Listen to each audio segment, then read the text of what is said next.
Hey everyone! In this quick tutorial, I'll show you how to delete all your TikTok videos at once, or at least hide them so nobody else can see them. Start by opening the TikTok app and logging into your account. At the top right corner, tap the three-line menu, then choose Settings and Privacy at the very bottom. Next, scroll down a little and tap Activity Center. Inside, look for the option called Manage Post Visibility and open it. Here you'll see a list of every video you've posted. Go ahead and select them all, then tap Next. Now you'll get the option to update how your posts are shown. Choose Only Me, then press Update. This instantly hides all your videos so no one else can see them. Just a heads up, TikTok doesn't have a true bulk delete option right now.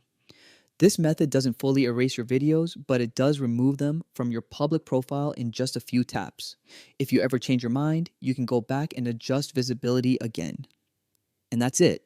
If this was helpful, hit like and don't forget to subscribe for more TikTok tips.